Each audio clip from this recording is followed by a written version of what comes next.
사랑과 은혜가 풍성하신 하나님 아버지, 오늘 이 새벽 고요한 시간 주님의 은혜를 구하며 주님 앞으로 나아갑니다. 방금 부른 찬양의 가사 중에 이 세상의 물결이 흉흉해도 날 평안케 하옵소서라는 고백이 우리의 고백이 되기를 원합니다. 우리가 살아가는 세상은 때때로 우리를 힘들게 하고 지치게 만들고 어지럽고 멀미나게 만듭니다. 우리 앞에 놓인 크나큰 문제들은 우리에게서 평안을 빼앗아가려 합니다.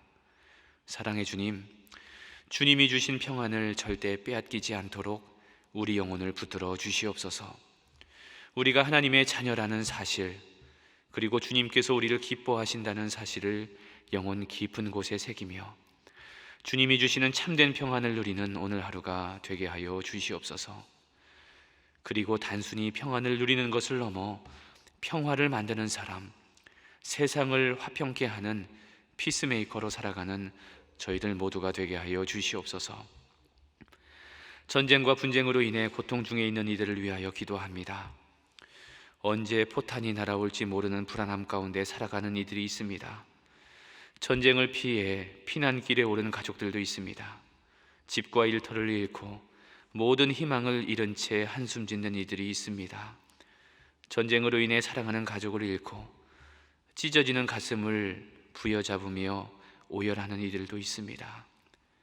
주님, 이 땅에서 더 이상 무고한 이들이 희생당하지 않도록 전쟁과 분쟁이 종식되게 하여 주시옵소서.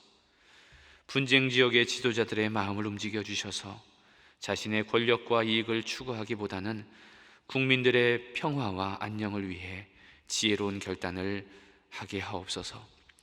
각국의 지도자들에게 지혜를 허락하여 주셔서 대화와 화해의 길로 나아갈 수 있게 하여 주시고 평화로운 해결책을 모색할 수 있도록 주님께서 친히 인도하여 주시옵소서. 각 나라와 민족 가운데 복음을 들고 사역하시는 선교사님들을 위하여 기도합니다.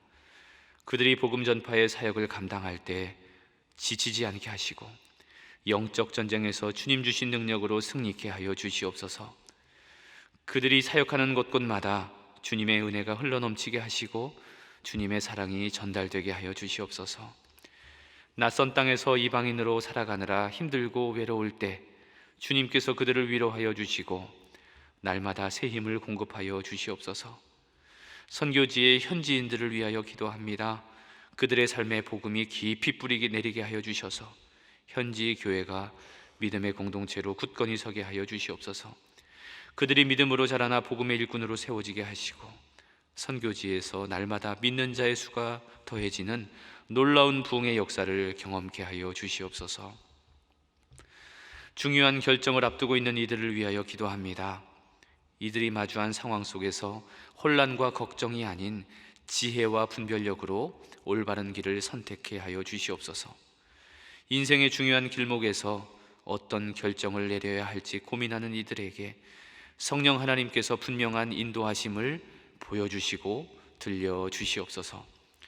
세상의 판단이나 세상의 기준을 따르기보다는 하나님의 뜻이 무엇인지를 묻고 따르는 순종의 길을 걸어가게 하옵소서. 우리의 모든 생각과 계획을 주님께 맡겨드릴 때에 하나님께서 가장 좋은 길로 인도하여 주실 줄로 믿습니다. 주님을 향한 신뢰를 바탕으로 매 순간 주님과 동행하는 주님의 사랑스러운 자녀들 다 되게 하여 주시옵소서. 이제 열흘 앞으로 다가온 수능시험을 준비하는 소망의 자녀들을 위하여 기도합니다. 그동안 열심히 준비해온 그들의 노력을 기억하여 주시고 남은 기간 동안 효과적으로 공부할 수 있도록 지혜와 집중력을 허락하여 주시옵소서.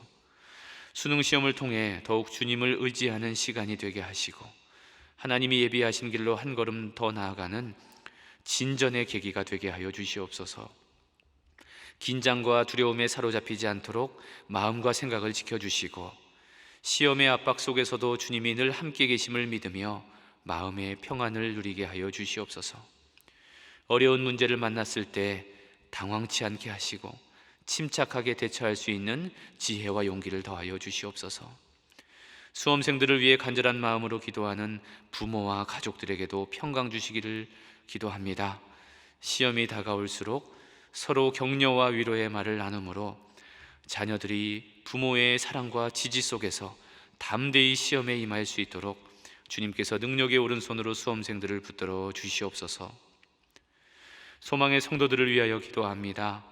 이번 치료 중이신 은퇴 장로님을 위하여 기도합니다. 지난주 토요일 장경련과 정체로 인해 병원에 입원하여 일주일째 치료 중에 있습니다. 하나님께서 속히 모든 장기가 정상적으로 돌아오고 원활하게 활동할 수 있도록 도와주시옵소서. 건강한 몸으로 퇴원하여 하나님께 영광 올려드리기를 기도합니다. 곁에서 간호하시는 권사님에게도 힘과 능력을 더하여 주시옵소서. 뇌종양 수술을 앞두고 있는 젊은 성도님을 위하여 기도합니다. 지난 3년 동안 추적 관찰하며 지켜봤지만 종양이 계속 커져서 이제는 수술을 해야만 하는 상황이라고 합니다. 지난달에 입원을 했지만 몸의 상태가 좋지 않아 수술이 연기되었는데 기다리는 동안 몸도 마음도 상해져만 갑니다. 주님께서 긍휼히 여겨주셔서 깨끗하게 치유되는 은혜를 누리게 하여 주시옵소서. 이제 말씀 앞으로 나아갑니다. 주님의 말씀은 살아있고 활력이 있어 우리의 삶을 변화시키는 새롭게 하는 능력이 있는 줄로 믿습니다. 우리의 마음과 생각이 온전히 하나님의 말씀에 열리게 하시고 우리가 듣는 말씀을 통해 주님의 뜻을 깨닫고 더욱 순종하는 믿음을 허락하여 주시옵소서. 예수님의 이름으로 기도하옵나이다. 아멘. 오늘 우리에게 주시는 하나님의 말씀은 예레미야에 가서 2장 11절에서 22절까지의 말씀입니다. 이 말씀을 우리 다 함께 합독하겠습니다. 내 눈이 눈물에 상하며 내 창자가 끊어지며 내 간이 땅에 쏟아졌으니 이는 딸 내 백성이 패망하여 어린 자녀와 젖 먹는 아이들이 성읍 길거리에서 기절함이로다. 그들이 성읍 길거리에서 상한 자처럼 기절하여 그의 어머니들의 품에서 혼이 떠날 때에 어머니들에게 이르기를 곡식과 포도주가 어디 있느냐 하도다. 딸 예루살렘이여, 내가 무엇으로 내게 증거하며 무엇으로 내게 비유할까? 처녀딸 시온이여, 내가 무엇으로 내게 비교하여 너를 위로할까? 너의 파괴됨이 바다같이 크니 누가 너를 고쳐줄 소냐? 내 선지자들이 내게 대하여 헛되고 어리석은 묵시를 보았으므로 내 죄악을 드러내어서 내가 사로잡힌 것을 돌이키지 못하였도다. 그들이 거짓 경고와 미혹하게 할 것만 보았도다. 모든 지나가는 자들이 다 너를 향하여 박수치며 딸 예루살렘을 향하여 비웃고 머리를 흔들며 말하기를 온전한 영광이라. 모든 세상 사람들의 기쁨이라 일컫던 성이 이 성이냐 하며 내 모든 원수들은 너를 향하여 그들의 입을 벌리고 비웃고 이를 갈며 말하기를 우리가 그를 삼켰도다. 우리가 바라던 날이 과연 이 날이라. 우리가 얻기도 하고 보기도 하였다 하도다.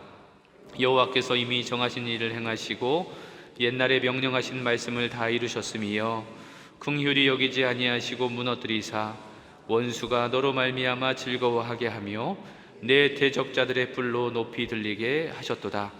그들의 마음이 주를 향하여 부르짖기를 딸 시온의 백성아, 너는 밤낮으로 눈물을 강처럼 흘릴지어다. 스스로 쉬지 말고 내 눈동자를 쉬게 하지 말지어다.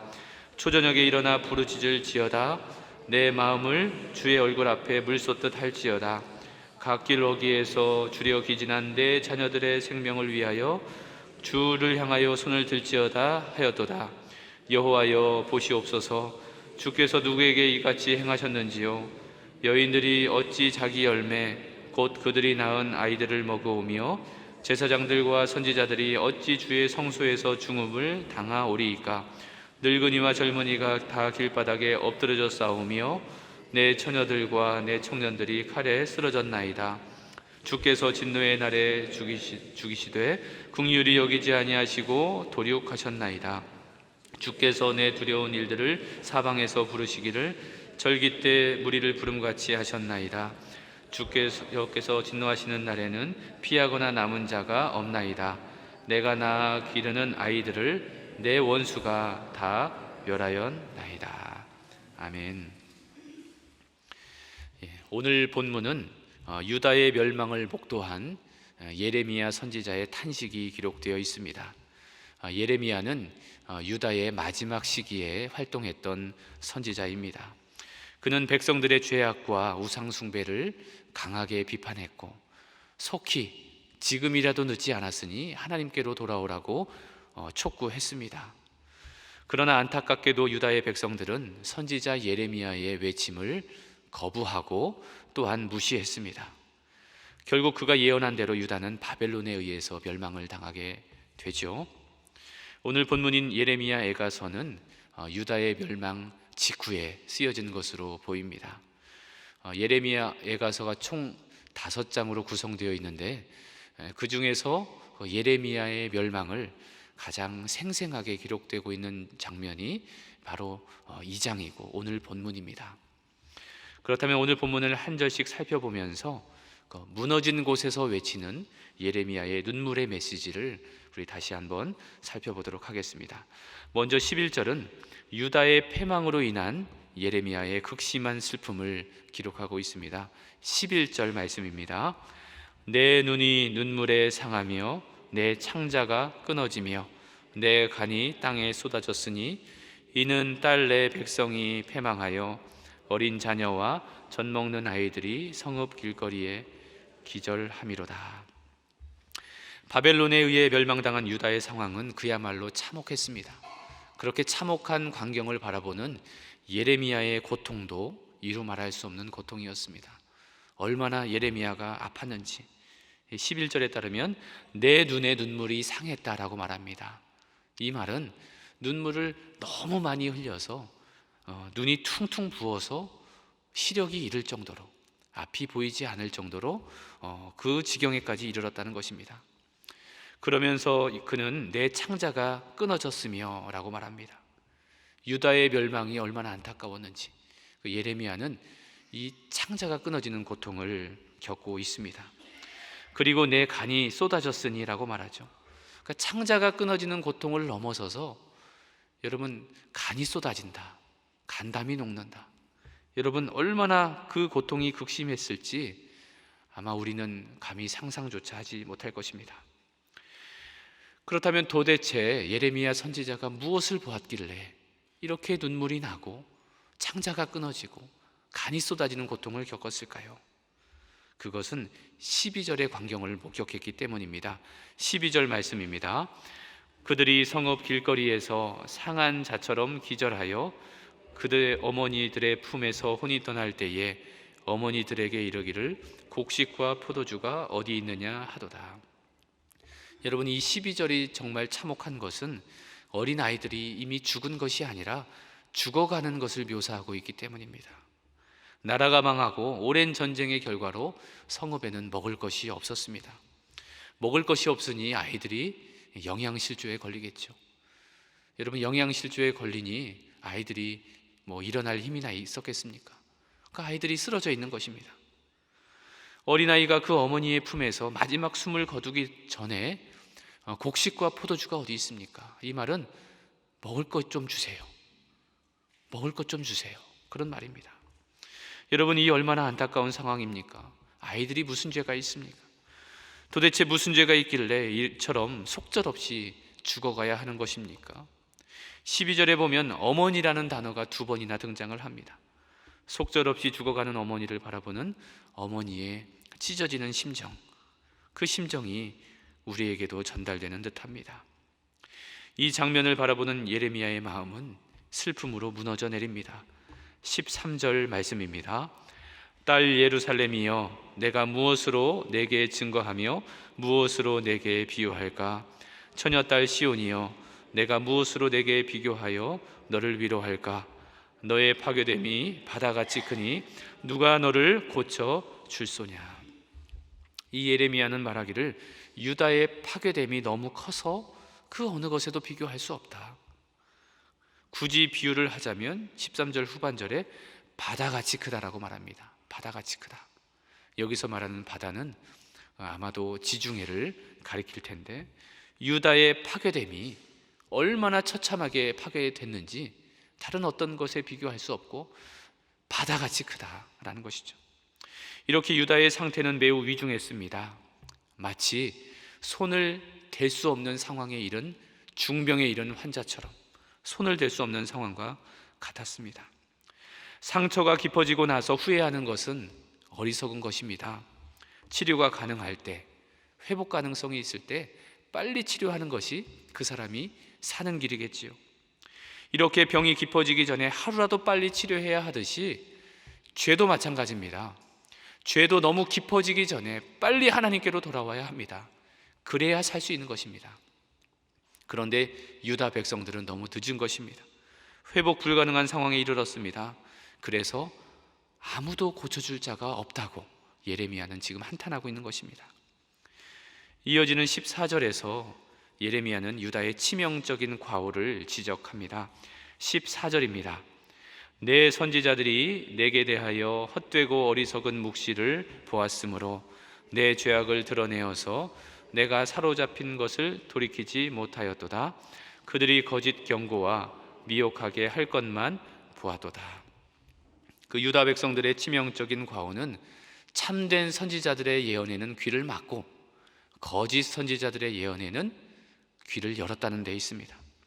참된 선지자, 매일 하는 말이 유다 백성들의 죄를 지적하고 하나님께로 돌아오라고 말했습니다. 그러니까 거기에 듣기 싫으니까 귀를 막은 것이겠죠. 근데 반대로 거짓 선지자들은 그 귀에 듣기 너무 좋은 말만 하는 것입니다. 달콤한 말들. 죄를 회개하지 않아도 괜찮아. 계속 악을 행해도 괜찮다고. 걱정하지 말라고. 하나님의 심판 오지 않을 것이라고.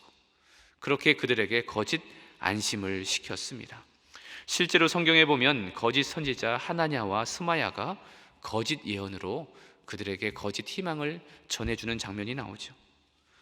이렇게 유다 백성들은 참 선지자의 말씀은 무시하고 거짓 선지자들이 전하는 달콤한 예언만 들었습니다. 그러니까 들어야 할 말씀을 들은 것이 아니라 듣고 싶은 말씀만 들었던 것입니다. 그래서 그들은 스스로 멸망의 길을 걸었던 것이죠. 이어서 15절 16절에는 유다의 몰락을 조롱하는 이방인들의 모습이 기록되어 있습니다. 15절 16절입니다. 모든 지나가는 자들이 다 너를 향하여 박수치며 딸 예루살렘을 향하여 비웃고 머리를 흔들며 말하기를 온전한 영광이라 모든 세상의 사람들의 기쁨이라 일컫던 성이 이 성이냐 하며 내 모든 원수들은 너를 향하여 그들의 입을 벌리며 비웃고 이를 갈며 말하기를 우리가 그를 삼켰도다. 우리가 바라던 날이 과연 이 날이라 우리가 얻기도 하고 보기도 하였다 하도다.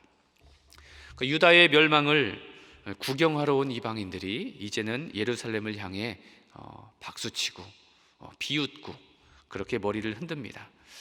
아마도 이렇게 비웃었을 것 같습니다. 그래, 꼴 좋다. 예루살렘 너희들 그렇게 자랑하고 교만하고 예전에는 그렇게 잘 나갔더니 이게 어찌된 꼴이냐라고 비웃었을 것입니다. 과거의 예루살렘은 영광으로 빛나는 곳이었습니다. 그런데 그 영광은 그들 스스로가 성취한 영광이 아니라 하나님께서 주신 영광이었습니다. 그런데 유다 백성들은 하나님이 주신 영광을 스스로가 이룩한 영광이라고 착각을 했습니다. 그리고 교만했습니다. 하나님께서 가장 싫어하는 것이 교만입니다.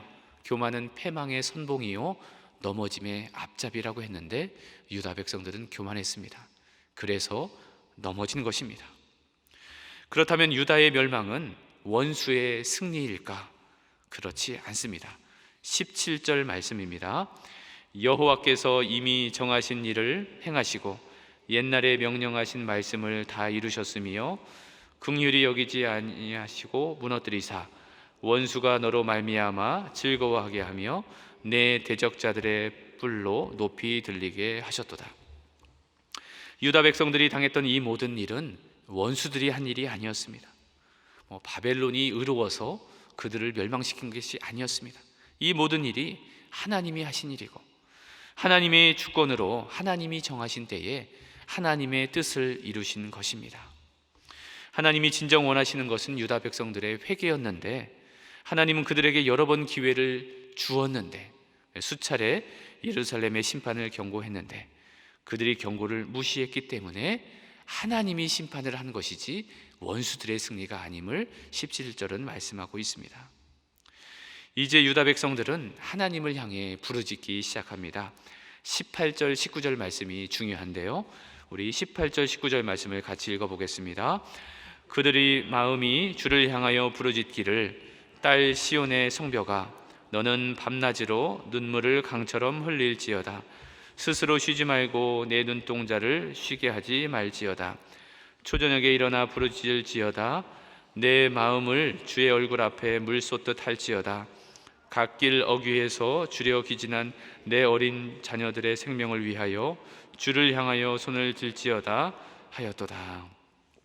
이 18절 19절은 예레미야 애가서에서 굉장히 중요한 본문입니다. 이 18절 19절을 기준으로 앞단락과 뒷단락이 나뉘기 때문입니다. 이 앞단락에서는 그들의 시선이 땅을 향하고 있다면, 이제 뒷단락부터는 하늘을 향하고 있습니다. 이제 하나님을 향해 부르짖기 시작합니다. 오늘 본문에 보면 밤낮으로 부르짖고 쉬지 않고 부르짖고 주님 앞에 마음을 쏟아넣고 기도하며 부르짖기 시작합니다.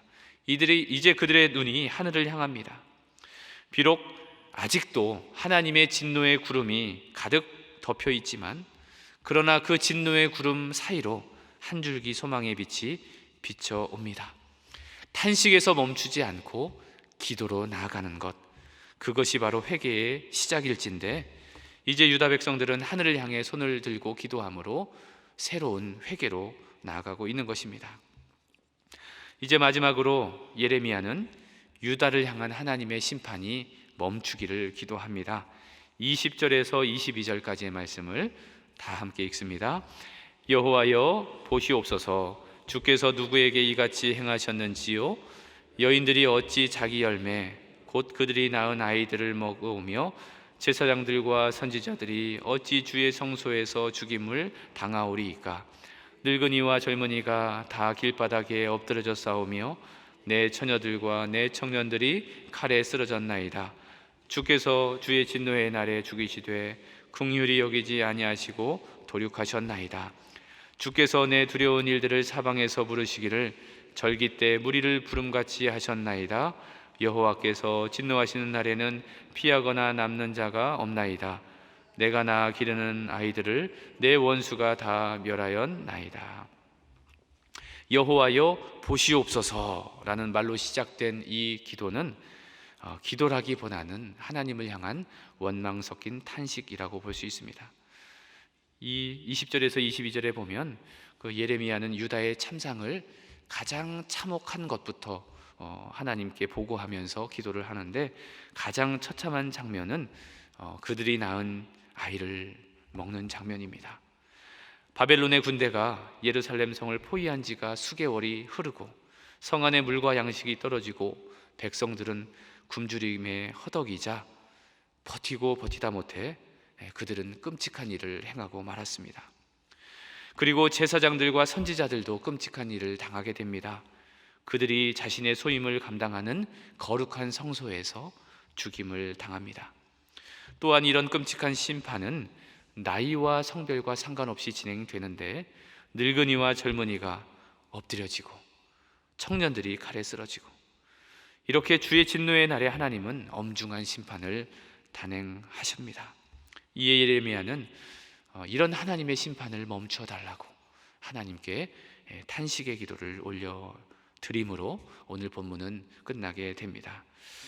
사랑하는 여러분, 오늘 본문에 나타난 유다의 멸망을 보며 우리는 그들의 모습을 타산지석 삼아서 우리는 그렇게 살면 안 되겠다, 이런 다짐을 하며 몇 가지 적용점을 찾아보게 되는데, 그 첫 번째는 우리는 항상 죄에 대한 경계심을 갖고 살아야 한다는 점입니다. 오늘 본문의 때나 지금이나 별반 다름이 없습니다. 지금도 거짓된 메시지가 우리를 유혹합니다. 그 정도는 괜찮아, 별일 없을 거야, 남들도 다 그렇게 사는데 걱정 마, 심판은 없을 거야 라고 유혹을 합니다. 그러나 우리가 기억해야 할 사실은, 우리는 세상의 기준이 아니라 하나님의 기준에 합한 사람이 되어야 한다는 것입니다. 세상이 보기에 아름다운 사람이 아니라 하나님 보시기에 아름다운 사람이 되어야 한다는 것입니다. 그러므로 만약 우리가 죄에 대한 경각심을 내려놓는 순간 우리도 이 유다의 상황이 될 수 있다라는 것을 기억하며 항상 정신을 차리고 근신하여 깨어 있어야 하는 것, 이것을 우리는 배우게 됩니다. 둘째로 하나님의 책망은 우리의 영혼을 살게 합니다. 우리 속담에 몸에 좋은 약은 입에도 쓰다라는 말이 있죠. 때때로 하나님은 우리를 책망하십니다. 그런데 그 책망이 우리를 넘어뜨리기 위함이 아니라 우리를 살리기 위함인 것. 그러므로 하나님이 우리를 책망하신다는 것 자체가 우리를 사랑하신다는 증거입니다. 하나님께서 우리를 책망할 때 빨리 하나님께로 돌아가는 것, 그것이 지혜라는 것을 깨닫게 됩니다. 세 번째로는 우리가 하나님의 품 안에 있을 때에만 영광스러운 존재로 살아갈 수 있다는 점입니다. 여러분, 이 유다와 예루살렘이 하나님의 영광이 떠날 때 어떻게 됐습니까? 이방인들의 조롱거리가 됐습니다. 이것은 우리도 마찬가지입니다. 하나님의 영광이 우리 안에 있을 때 우리는 영광스러운 존재로 살아갈 수 있습니다. 그런데 하나님의 영광이 우리를 떠나가면 우리도 세상의 손가락질을 받게 될 수 있다는 것, 이것을 기억해야 합니다. 마지막으로 하나님은 심판 중에도 우리의 기도를 들으십니다. 하나님은 우리의 상황이 아무리 비참할지라도 우리의 기도를 들으시고 다 끝난 것만 같아도 하나님은 우리가 다시 한번 그 자리에서 일어나 기도하기를 원하십니다. 하나님은 진노 중에라도 긍휼을 잊지 않으시는 분, 그 하나님 앞에 우리가 진실한 마음으로 간절히 기도할 때 우리의 기도를 들어주실 것입니다. 이렇게 사랑이 많으신 하나님, 긍휼이 많으신 하나님, 좋으신 하나님이 바로 우리의 하나님임을 고백하며 오늘 하루도 그 하나님과 동행하는 복된 하루를 보내시기를 바랍니다. 기도하겠습니다. 하늘에 계신 우리 아버지, 아버지의 이름을 거룩하게 하시며 아버지의 나라가 오게 하시며 아버지의 뜻이 하늘에서와 같이 땅에서도 이루어지게 하소서. 오늘 우리에게 일용할 양식을 주시고 우리가 우리에게 잘못한 사람을 용서하여 준 것 같이 우리 죄를 용서하여 주시고 우리를 시험에 빠지지 않게 하시고 악에서 구하소서. 나라와 권능과 영광이 영원히 아버지의 것입니다. 아멘.